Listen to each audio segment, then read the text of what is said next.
புதுச்சேரி கிராமத்தில் 500 ஆண்டு கால பழமை வாய்ந்த பெருமாள் கோவிலுக்கு மகா கும்பாபிஷேகம். திமுக ஊராட்சி மன்ற தலைவர் நடத்தி வைத்தார்.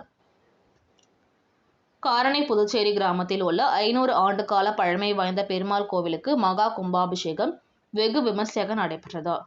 இதனை திமுக ஊராட்சி மன்ற தலைவர் நடத்தி வைத்தார். செங்கல்பட்டு மாவட்டம் காட்டாங்குளத்தூர் ஒன்றியத்திற்குட்பட்ட ஊரப்பாக்கம் அடுத்த காரணை புதுச்சேரி ஊராட்சியில் காரணை புதுச்சேரி, காட்டூர், விநாயகபுரம், பெரியார் நகர், கோகுலம் காலனி, மயிலிமா நகர் உள்ளிட்ட பல்வேறு பகுதிகளில் 15,000க்கும் மேற்பட்ட மக்கள் வசித்து வருகின்றனர். இந்நிலையில் ஊராட்சிக்குட்பட்ட விநாயகபுரம் முதல் தெருவில் 500 ஆண்டு கால பழமை வாய்ந்த பெருமாள் கோவில் உள்ளது. இந்த கோவிலில் திருப்பணிகள் முடிவடைந்து மகா கும்பாபிஷேகம் நேற்று நடைபெற்றது. இதில் கோவில் நிர்வாகி ஸ்ரீனிவாசன் தலைமை தாங்கினார்.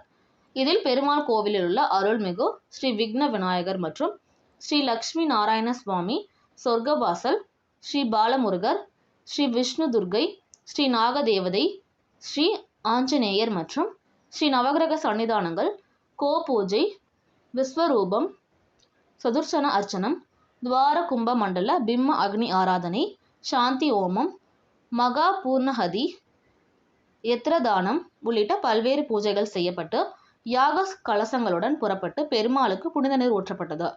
இதில் சிறப்பு அழைப்பாளராக திமுக ஊராட்சி மன்ற தலைவர் நளினி ஜெகன் கலந்து கொண்டு மகா கும்பாபிஷேகத்தை தொடங்கி வைத்தார்.